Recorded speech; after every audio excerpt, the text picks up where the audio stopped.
au rythme de la maladie, une expérience sonore en 5 temps, orchestrée par des universitaires en master de psychologie clinique.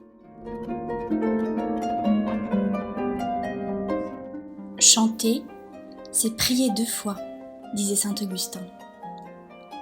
Les chants religieux les plus anciens, tels que les psaumes hébreux ou les hymnes grecs, nous emmènent aux confins de l'histoire des hommes avec la musique et avec le divin.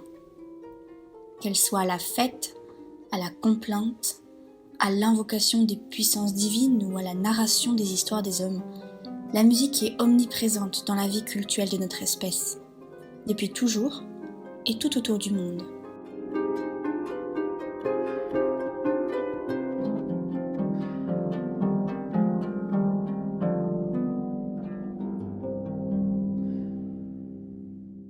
En Chine, l'empereur Tu-Hung, en 2300 avant Jésus-Christ, disait, en chargeant Kei de la mission de l'enseignement musical, « La musique est l'expression des sensations de l'âme. Si l'âme du musicien est vertueuse, sa musique doit être imprégnée d'une expression si céleste qu'elle mettra les hommes en communication avec les esprits du ciel. » Marie-Jaël, le divin dans la musique. Déjà, on voit que la musique a une place de passeur direct entre l'âme de l'artiste, celle de l'autre, et les divinités. On retrouve cela aussi chez les Grecs antiques, au travers notamment de l'image d'Apollon. Il est le dieu de la musique et de la guérison de tous les maux, mais il est aussi le maître des passages. Apollon, donc la musique personnifiée, est au lieu des naissances et des morts, passage d'un état à un autre, d'une vie à une autre.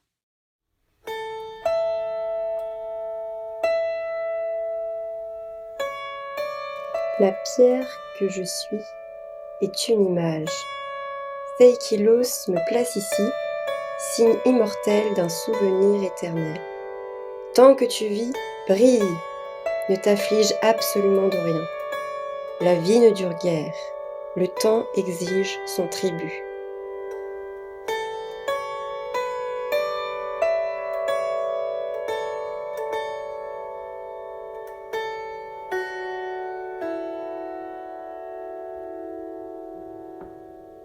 L'épitaphe de Seikilos est le plus ancien morceau retrouvé de l'histoire. Gravé sur une pierre, il touche du doigt la grande question du sens. Qu'est-ce qui subsiste au-delà de la mort ? Question existentielle à la base de toute pensée religieuse. On écoute alors les mots d'Ivry Yalom dans l'art de la thérapie. Certains ateliers expérientiels utilisent divers procédés pour encourager le discours sur le sens de la vie. Le plus courant est peut-être de demander aux participants ce qu'ils souhaiteraient en guise d'épitaphe sur leur tombe. La plupart des enquêtes sur le sens de la vie mènent à une discussion sur des objectifs tels que l'altruisme, l'hédonisme, le dévouement à une cause, la créativité, l'actualisation de soi. Beaucoup ont l'impression que les projets mènent une signification plus profonde, plus forte s'ils transcendent le soi. En d'autres termes, s'ils sont dirigés vers quelque chose ou quelqu'un d'extérieur à eux-mêmes, comme l'amour d'une cause, d'une personne, d'une essence divine. Au commencement de toute vie, il y a organisme mis en mouvement. À l'instant où le mouvement existe, il y a pulsation et donc rythme. Le rythme est consubstantiel du vivant. Et le rythme, n'est-ce pas de la musique ? La musique est donc en lien avec l'origine et la substance de la vie. Pas étonnant qu'elle apparaisse dans toutes les cultures et toutes les époques, glissée dans les interstices de la vie de l'homme.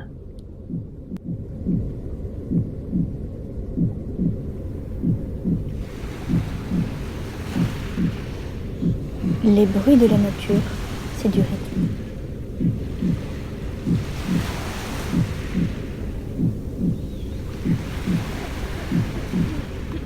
Les pas de la marche, c'est du rythme.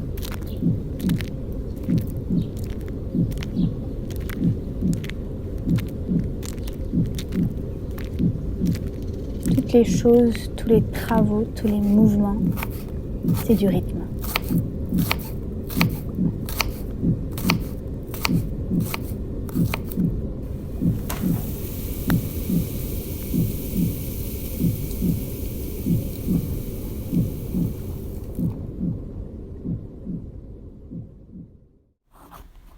parole, c'est du rythme. Tak dneska vám budu vyprávět moji podvečerní procházku zahradou. Máme takový lehký vlhký vánek, ale neprší. A další ovoce. No, máme tady toho spoustu v té naší zahradě. Jen se nám tu líbí. Tak se mějte krásně. La musique, enfin le sonore, parce que le sonore, Emmanuelle c'est pas toujours Carrasco, musical, que le psychologue sonore, clinicienne ça peut être ça, et une petite musicothérapeute. claque, même s'il y en a quand on fait de la musique, des compositeurs contemporains. Mais le sonore n'est pas toujours musical, et en musicothérapie, on ne recherche pas toujours le musical. Par contre, on travaille avec la matière sonore. Mais donc le sonore, c'est présent dès le début de la vie. Je vous le disais, le fœtus, il se construit, à partir du sonore. Il y a même des théories, par exemple quelqu'un comme Suzanne Maiello, qui est une psychanalyste italienne, qui a repris les travaux de Bion et qui travaille sur les éléments sonores dans le développement des pathologies autistiques. Donc bon voilà, donc le sonore il est là. Et puis après c'est la question des échanges préverbaux, du babillage, le mamanet, enfin tout ce qu'on observe dans le monde entier quand les parents gazouillent, interprètent, mettent des mots. Puis après c'est justement l'acquisition du langage et donc la musique et le son, c'est là dès la naissance et ça construit notre pensée. Il y a plein d'auteurs comme Gols, qui ont travaillé sur ces questions-là, comment le musical construit notre pensée. Et puis ça nous accompagne toute la vie aussi. Et puis si on va jusqu'au bout de la vie, comment par exemple ce qui nous reste dans les derniers moments de vie, souvent, ce sont les choses qu'on a appris du côté sonore, les comptines, les chansons d'enfance. Alors que des malades d'Alzheimer ne reconnaissent plus leur mari, leur femme, leurs enfants. Par contre, ils se souviennent des premières chansons qu'ils ont apprises. Donc cette place de la musique et du sonore, ça soutient... Enfin là, je fais un peu vite, vous m'avez dit en quelques mots, s'il vous plaît. Mais, ouais, je pourrais en parler des heures. Donc ça soutient tout le développement. Après, au niveau rythmique aussi, ça les soutient beaucoup. Enfin, la question du rythme. Moi, les patients que je vois à l'adolescence, ceux qui vont pas bien du tout, ils peuvent plus tenir un rythme. C'est-à-dire que l'accordage, quelque chose qui fait partie de nous, ça ne tient plus. Donc c'est toute la question du temps qui est désorganisée, de l'avant, maintenant, après, parce que le rythme c'est ça, c'est le temps qui passe et comment c'est organisé, comment on peut le prévoir. Et quand ils vont mieux, ils commencent à récupérer les capacités rythmiques. Donc moi je vais travailler là-dessus par exemple. Et c'est quelques exemples. La voix c'est pareil à l'adolescence avec la mue, enfin, les garçons, il y a beaucoup de choses à travailler sur la question de l'identité. Quelle voix ils avaient enfant, quelle voix ils ont là et quelle voix ils ont envie d'avoir. La musique est alors vue comme support de ce mouvement de vie, ce que les religions cherchent à matérialiser et ce que Yalom décrit par la transcendance. La question « Qu'est-ce qu'une vie spirituelle ?» a été posée à Marie-Laure Choplin, formatrice à l'écoute et écrivaine. Pour moi, la vie spirituelle, c'est précisément ce qui échappe à toute tentative d'enfermement dans une définition. C'est justement ce qui échappe à la saisie. Ce serait peut-être ça sa définition. Je crois qu'on est toujours menacé par la tentation de lui assigner un lieu, de la circonscrire dans un geste. Mais tout est son lieu. Tout est son lieu et en plus, je crois que ce qui caractérise la vie spirituelle, c'est justement qu'elle nous arrive, si on peut dire, toujours autrement, en tout cas moi c'est mon expérience, toujours autrement que ce que je sais déjà, que ce que j'en ai déjà compris ou ce qui m'est même déjà arrivé. On pourrait dire, pour moi ce qui la caractérise, c'est la surprise. Ce qu'elle fait, c'est du neuf. Elle fait à neuf, elle me fait neuve. Donc dès que j'en dis quelque chose, c'est comme si c'était déjà raté. C'est pas pour éviter la question que je dis ça, c'est vraiment pour la prendre au sérieux. Du coup, la question, ça va être, est-ce que moi, je vais consentir à me laisser déporter de ce que je sais déjà, de ce que j'en connais déjà, est-ce que je vais consentir à m'exiler vers elle qui m'arrive. Si après, je cherche quand même à dire, pour moi aujourd'hui, c'est quoi qui est au cœur de la vie spirituelle, je dirais, finalement, en peu de temps comme ça, que ce qui est au cœur de la vie spirituelle, pour moi, c'est l'expérience que quelque chose se donne. Que quelque chose se donne, à même la vie telle qu'elle est, la vie très concrète, oui, la maille sensible des journées. Et quand je dis sensible, c'est parce que moi, elle m'arrive, si je peux dire ça comme ça, souvent par l'expérience de la beauté, pas une beauté convenue, pas une beauté connue, pas une beauté académique, une beauté qui se révèle en même temps qu'elle m'arrive, une beauté que toujours je ne connaissais pas. Mais en tout cas, voilà, l'expérience que quelque chose se donne à même la vie, pas ailleurs, mais à même la vie. Et quand ce quelque chose se donne, c'est comme si ça visait mon cœur à moi. C'est pas quelque chose d'anonyme qui tombe en pluie là, comme ça. C'est l'expérience, en tout cas, c'est que ça s'adresse à moi. C'est adressé pour moi. Et cette chose qui a même la vie est donnée à mon cœur le relève. Voilà, on pourrait dire ça. S'il est à terre, ça le relève, ça lui donne vie, ça le met ou ça le remet en vie, ça lui donne de l'espace pour être, y compris dans des moments et peut-être surtout dans des moments où ça paraît impossible. Je dis surtout à des moments où ça paraît impossible parce que je crois qu'on en fait l'expérience au moins initiale, mais souvent les expériences les plus marquantes dans des moments où on expérimente qu'on est privé de ses propres appuis. C'est souvent dans ces moments-là que l'expérience est la plus claire de ce don, d'un don absolument gratuit en échange de rien, d'un don qu'on ne cherche pas à obtenir le long d'un itinéraire d'initiation, et un don qui est absolument infabricable. Donc je dirais que dans ce cas-là, la vie spirituelle, c'est ce mouvement d'ouverture en nous à la vie qui se donne. Et dans ce mouvement d'ouverture, les choses et les êtres peuvent enfin rayonner comme ils sont. Et dans ce rayonnement, j'ai de l'espace pour vivre, même des choses qui sont invivables. Vivre spirituellement, pour moi, c'est apprendre à recevoir. Voilà, je dirais ça.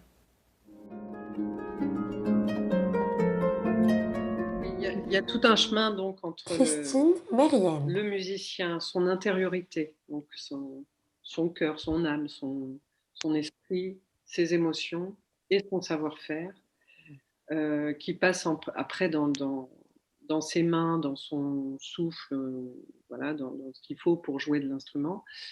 Et c'est transmis à l'instrument, et l'instrument, à son tour, transmet à travers l'air tous ces facteurs-là qui font que, à la fin, la personne qui reçoit est plus ou moins touchée, plus ou moins aidée, transformée.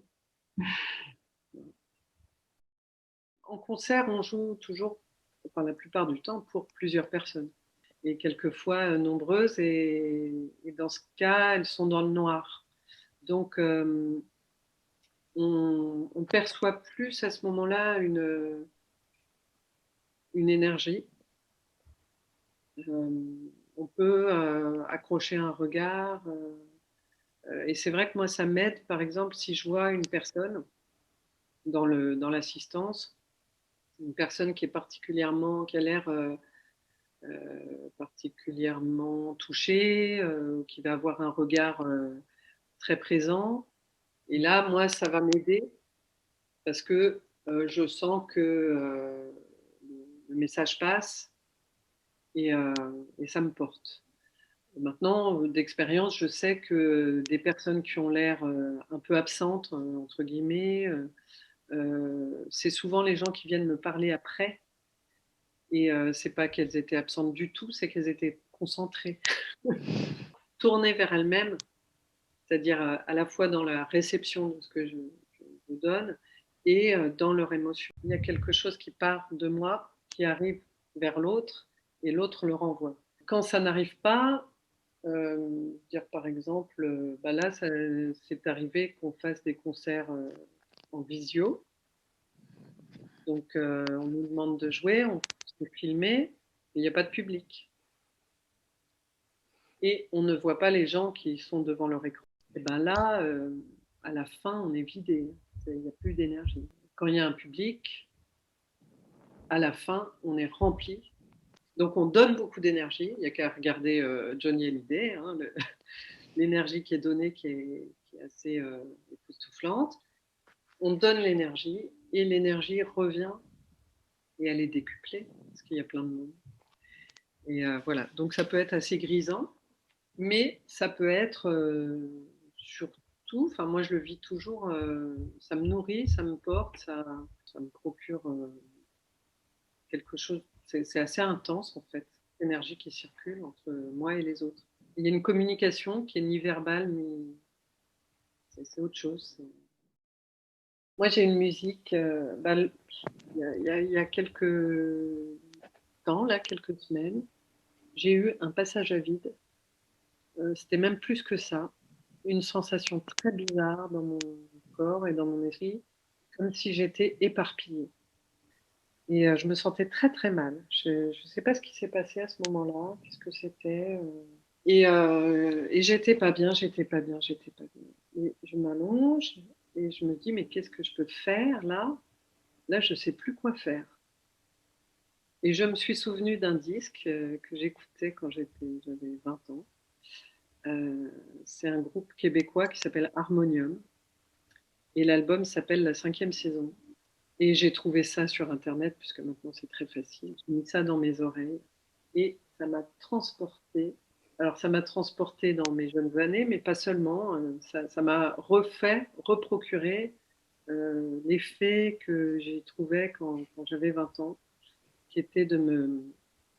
À la fois, ça me faisait un petit peu décoller du sol, et en même temps, ça me réconciliait avec la vie, avec moi, quelque chose de très enveloppant qui m'a aidé là, ce jour-là, donc à me rassembler complètement, à retrouver qui je suis, retrouver mon axe. Voilà.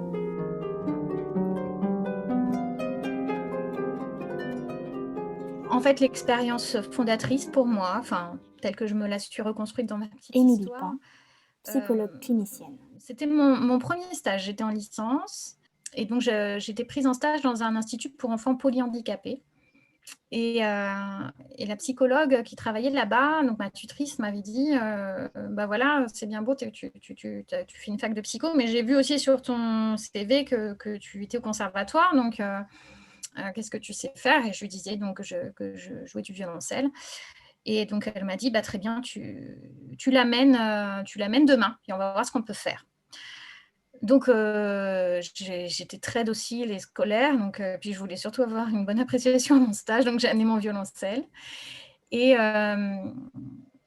nous sommes allés dans une pièce qui était une pièce où on faisait la prise en charge Sneuzelène. Donc c'était une salle qui était avec une lumière très tamisée, très calme, et la psychologue est arrivée avec un enfant allongé sur un lit à roulettes. Donc c'était un enfant qui ne pouvait en fait que respirer seul en fait. Voilà, il ne pouvait rien faire d'autre. Et donc en fait, moi quand je me suis retrouvée avec mon violoncelle dans cette pièce très sombre, la psychologue et puis cet enfant en fait qui ne pouvait pas parler, mais ne pouvait pas me voir, ne pouvait pas m'entendre, enfin, ou en tout cas pas me comprendre, pas comprendre mes mots, j'ai été assez désarçonnée. Et pour pas perdre la face et puis parce que quand il faut y aller, j'ai commencé à jouer et il fallait que je m'accroche à ce que ça pouvait faire, en fait, parce que c'est ce qu'elle m'avait dit, la psychologue: «On va voir ce que ça va faire». Donc il y avait pas beaucoup de retours possibles, donc j'ai observé de toutes mes forces, ce petit corps, sur ce lit, et quand, au bout de quelques secondes de jeu, j'ai vu son sa cage thoracique monter, descendre, monter, descendre, monter, descendre, et ça s'accélérait et ça devenait de plus en plus fort. Et en fait, je me suis dit: «Ça fait ça, en fait. Ça fait qu'il y a quelque chose qui se passe à l'intérieur et que la respiration, elle s'accélère et qu'il sait que je suis là et il se passe quelque chose pour lui». Je ne sais pas s'il était ému, s'il avait peur, s'il était heureux, mais en tout cas, il était là, il était vivant parce que j'avais presque eu un doute, en fait, moi toute jeune, stagiaire en psychologie avec un petit enfant qui, voilà, qui ne bouge pas, qui est immobile et puis j'ai vu aussi ses paupières trembloter et là j'étais convaincue. Je me suis dit: «En fait, ça suffit, en fait. Ça suffit. S'il y a ça déjà, s'il y a quelqu'un, dedans qui entend et qui sait qu'il est là et qu'on partage en fait un tout petit lien de l'ici et maintenant et ben, c'est ça que je veux faire».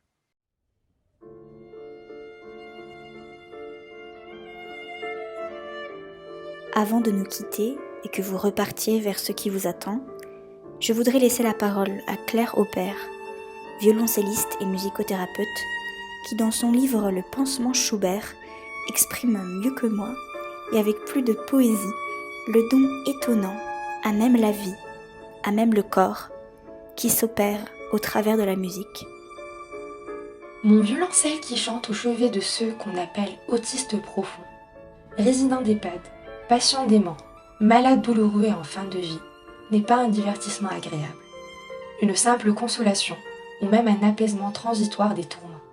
Les vibrations du violoncelle touchent, enveloppent, traversent le corps malade, le transpercent, l'envahissent. Le corps vibre et s'éprouve lui-même vivant, lieu de ressenti et d'émotion.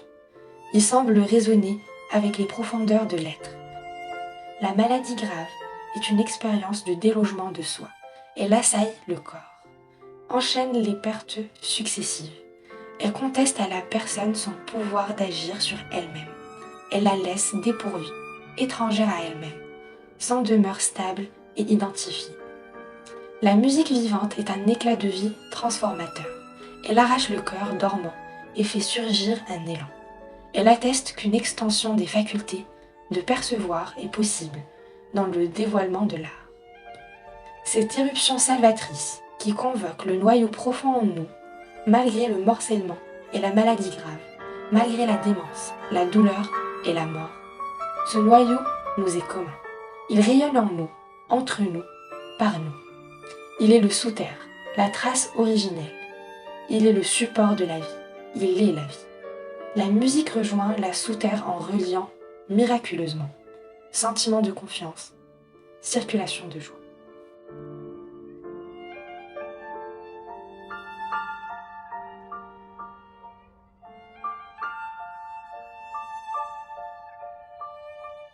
C'était Au rythme de la maladie, pour l'avant-dernier podcast des étudiants de master en psychologie clinique à Nantes, avec les voix d'Anaï Dugart-Butel, Anne Ramos-Jiquel, Juliette Vabre et Salma Zraoui.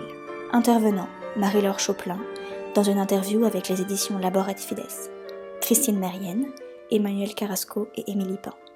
Encadrement, Margot Leborgne, avec le soutien de l'association Psycli. Merci de votre écoute, et à très vite pour notre dernière rencontre.